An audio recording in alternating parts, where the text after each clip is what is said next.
Di Malaysia telah berlaku peningkatan kes COVID-19 secara mendadak.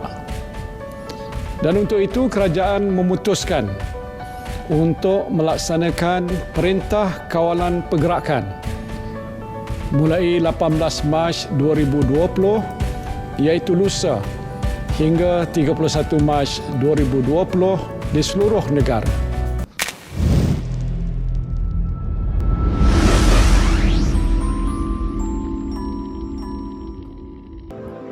Hai, Assalamualaikum. Nama saya Aina Razika binti Nurul. Assalamualaikum warahmatullahi wabarakatuh. Nama saya Nauhanis Atira binti Nur Hishamuddin. Assalamualaikum, nama saya Siti Nur Amira binti Tumin dari kelas JBC 2424C. Seperti yang kita tahu, COVID-19 telah melanda negara kita sejak September 2019. Sejak itu, WHO iaitu Pertubuhan Kesihatan Sedunia telah menyatakan sebagai pandemik yang merebak ke seluruh dunia dan berisiko tinggi. Apa yang anda tahu berkaitan COVID-19? Coronavirus 2019 ataupun dikenali sebagai COVID-19 adalah sejenis virus yang mengakibatkan jangkitan pada saluran pernafasan. Terdapat beberapa jenis virus yang terdapat di dalam coronavirus ataupun dikenali sebagai COVID-19. Antaranya ialah Acute Respiratory Syndrome Coronavirus iaitu SARS dan Middle East Respiratory Syndrome Related Coronavirus. Virus ini ditemui dahulu di negara China pada tahun 2019 dan ini menyebabkan ianya dipanggil sebagai COVID-19. Jangkitan COVID-19 ini boleh menyebabkan spektrum gejala daripada sesama biasa kepada mengalami masalah radang paru-paru yang teruk. Kementerian Kesihatan Malaysia sentiasa berhubung dengan pihak antarabangsa termasuk Pertubuhan Kesihatan Sedunia iaitu WHO untuk mengenal pasti dan mempelajari dengan lebih teliti mengenai ciri-ciri dan tingkah laku virus ini kerana ianya suatu virus yang baru dihadapi dalam negara Malaysia. Berdasarkan kronologi COVID-19 di Malaysia oleh Berita Harian Online, kes pertama COVID-19 di Malaysia ialah pada 25 Januari 2020 yang berpunca daripada 3 warga Cina yang masuk ke Malaysia melalui Johor daripada Singapura. Pada tanggal 27 Februari 2020, Malaysia telah mengalami gelombang kedua COVID-19 dan Malaysia turut mencatat kematian pertama pada 17 Mac 2020 yang telah melibatkan seorang paderi dari Sarawak berumur 60 tahun. Kemudian, Perdana Menteri Malaysia telah mengisytiharkan pelaksanaan Perintah Kawalan Pergerakan PKP di seluruh Malaysia mulai 18 Mac 2020 sehingga 3 Mei 2020 bagi memutuskan rangkaian penularan wabak COVID-19. Pada 9 Oktober 2020, pula Malaysia telah mengalami gelombang ketiga COVID-19. Ketika Perintah Kawalan Pergerakan PKP yang sedang berkuat kuasa, terdapat beberapa prosedur operasi standard atau SOP yang perlu dipatuhi oleh rakyat Malaysia. Antaranya ialah larangan menyeluruh pergerakan dan perhimpunan ramai di seluruh negara termasuk aktiviti keagamaan, sukan, sosial dan budaya. Semua rumah ibadat dan premis perniagaan kecuali pasar raya, pasar awam, kedai runcit dan kedai sebanika menjual barangan keperluan harian. Bagi umat Islam, semua aktiviti keagamaan di masjid dan di surau termasuk solat Jumaat dibatalkan. Yang kedua, sekatan menyeluruh semua perjalanan rakyat Malaysia ke luar negara dengan mereka yang baru pulang dikehendaki menjalani pemeriksaan kesihatan dan melakukan kuarantin secara sukarela selama 14 hari. Selain itu, sekatan kemasukan semua pelancong dan pelawat asing ke dalam negara. Penutupan semua taska, sekolah, kerajaan dan swasta termasuk sekolah harian, sekolah berasrama penuh dan sekolah antarabangsa, pusat tahfiz dan lain-lain institusi pendidikan rendah, menengah dan pra-universiti. Di samping itu, penutupan semua institusi pendidikan awam dan swasta serta institusi latihan kemahiran di seluruh negara dan penutupan semua premis kerajaan dan swasta kecuali yang terlibat. Antaranya ialah perkhidmatan penting negara, Walau bagaimanapun, terdapat beberapa keluarga yang terjejas akibat daripada PKP, terutamanya golongan berpendapatan rendah iaitu B40. Menurut ahli lembaga pemegang amanah Institusi Pendidikan Ekonomi Malaysia MIER iaitu Dr. Muhammad Abdul Khalid berkata, berdasarkan data bermula Februari sehingga Jun, jumlah peratusan tidak bekerja meningkat dan kadar pengangguran dicatat sebanyak 4.9%. Selain itu, beliau berkata seramai 175,000 graduan yang menamatkan pengajian memasuki pasaran buruh. Apabila ekonomi menguncup, pelbagai peluang pekerjaan yang ada juga terjejas. Mereka ini akan tertekan kerana syarikat tidak melabur dan sediakan peluang pekerjaan. Seterusnya, terdapat 3 pakej sokongan telah dilancarkan. 2 daripadanya adalah prihatin. 3 tujuan utama pelancaran pakej ini adalah memberi perlindungan melalui sokongan pendapatan dalam bentuk wang tunai.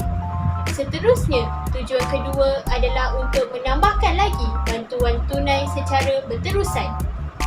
Tujuan terakhir, ia merangkumi program bantuan sara hidup ataupun DSH dan bantuan prihatin nasional iaitu BPN kepada isi rumah yang berpendapatan rendah agar diperbanyakkan. Ini bertujuan bagi mengharungi krisis wabak COVID-19 ini.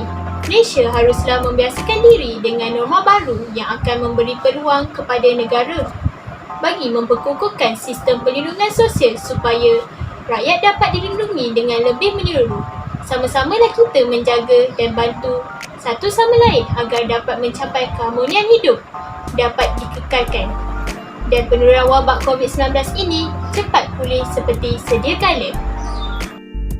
Okey, seterusnya saya akan terangkan pula mengenai cabaran yang dihadapi oleh rakyat Malaysia ketika pelaksanaan Perintah Kawalan Pergerakan ataupun PKP dilaksanakan. Cabaran utama tersebut adalah cabaran untuk mendapatkan pekerjaan. Kita sedia maklum bahawa cabaran ini telah lama wujud sejak beberapa tahun yang lalu, bahkan ianya juga telah wujud sebelum berlakunya pandemik COVID-19 ini. Namun begitu, cabaran ini kian sukar setelah berlakunya wabak COVID-19 ini. Banyak industri kecil, sederhana maupun besar terpaksa ditutup dan operasinya terpaksa diberhentikan sementara waktu ketika pelaksanaan PKP melanda negara kita sejak 18 Mac tahun 2020 yang lalu. Oleh itu, majikan tidak banyak lagi mengambil pekerja baru, bahkan memberhentikan pekerjanya yang sekarang untuk menampung kos-kos penutupan operasi buat sementara waktu. Di sini saya akan tunjukkan 2 keratan akhbar online yang saya dapat melalui internet. Iaitu yang pertama, laporan daripada PESO mendapati bahawa ratusan rakyat Malaysia yang telah kehilangan kerja pada suku tahun pertama 2020 telah meningkat kepada 42% dan mereka yang diberhentikan kerja ini bukan sahaja diberhentikan kerja, malah diberhentikan secara tiba-tiba, hanya memberi notis 24 jam sebelum diberhentikan kerja. Hal ini merumitkan lagi masalah kepada mereka yang diberhentikan kerja kerana mereka tidak mempunyai apa-apa persediaan untuk menghadapi masalah ini dan mereka perlulah untuk mencari pekerjaan baru untuk menampung kehidupan seharian mereka, dan bagi mereka yang mempunyai keluarga, mereka perlu mencari duit tambahan baru untuk membantu keluarga mereka dan menampung kehidupan harian mereka keluarga. Seterusnya, kita sedia maklum bahawa golongan belia merupakan penyebab utama kepada sistem pasaran buruh di Malaysia. Pandemik COVID-19 ini telah memberikan kesan buruk kepada penyertaan belia dalam pasaran buruh di Malaysia, terutamanya kepada graduan baru yang sedang mencari kerja dan kepada mereka yang ingin mengekalkan pekerjaan dan juga pendapatan. Kadar pengangguran di Malaysia juga kian meningkat setiap tahun. Ianya menjadi lebih buruk lagi setelah wabak pandemik COVID-19 ini melanda negara kita. Sektor yang terlibat kebanyakannya adalah daripada sektor perkhidmatan, iaitu seperti sektor pelancongan dan penerbangan. Kita sudah sedia maklum bahawa sektor-sektor ini terjejas ketika pelaksanaan PKP dilaksanakan kerana mereka telah diberi kearahan untuk tidak beroperasi ketika PKP. Sebagai contoh, sektor pelancongan banyak terjejas kerana tidak ada lagi pelancong yang datang ke negara kita kerana pihak kerajaan Malaysia telah pun memberi arahan untuk menutup semua penerbangan keluar masuk negara ini untuk menekan penyebaran COVID-19 ini. Pandemik ini juga menjejaskan sektor-sektor tidak formal seperti mereka yang bekerja sendiri. Mereka juga bekerja sendiri ini, pendapatan mereka tidak tetap. Lebih-lebih lagi ketika pandemik COVID-19 melanda negara kita. Sudah terang lagi bersulung bahawa majikan-majikan yang memberhentikan pekerjanya tidak lagi akan mengambil pekerja yang baru. Kerana wabak COVID-19 ini kian meningkat pada setiap hari. Sebagai contoh, sekarang kita di Malaysia menghadapi sekali lagi musim PKP buat kali ketiga yang bermula pada 12 Mei yang lepas dan berkemungkinan tamat pada 14 Jun akan datang. Hal seperti ini merugikan lagi keadaan ekonomi di Malaysia kerana SOP yang sama dilaksanakan seperti PKP 1.0 yang lalu kerana penutupan hampir semua sektor-sektor di Malaysia kecuali terdapat beberapa sektor yang dimenangkan seperti kedai-kedai runcit dan juga farmasi. Trend memberhentikan pekerja ini mungkin akan tamat dan dapat pulih seperti biasa jika kadar jangkitan COVID-19 di Malaysia kian turun dan penyakit ini dapat dikawal seperti biasa. Hal ini kerana ia akan kembalikan balik kehidupan harian kita sebelum adanya wabak COVID-19 ini, seperti bekerja di dalam pejabat dan melancong ke mana-mana sahaja.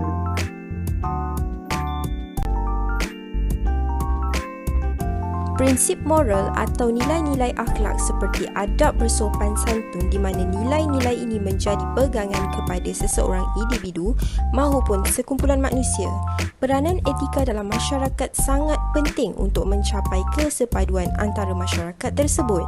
Seperti yang kita tahu, Malaysia terdiri daripada masyarakat plural di mana masyarakat ini terdiri daripada pelbagai kaum.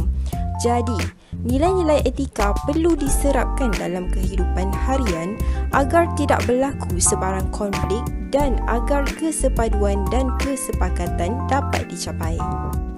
Kini, Malaysia dilanda sebuah krisis iaitu pandemik yang berlaku disebabkan oleh penularan wabak COVID-19 yang sangat aktif.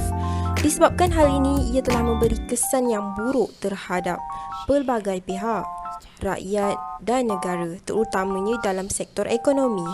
Masalah ini jika tidak diatasi, ia akan lebih memberikan beban kepada semua pihak, terutama rakyat. Mereka akan berasa lebih buntu dan tertekan, malahan ia akan membawa kepada tahap depresi bagi sesetengah individu. Usaha untuk menangani cabaran ini, kerjasama dan kesepakatan antara rakyat Malaysia sangat diperlukan.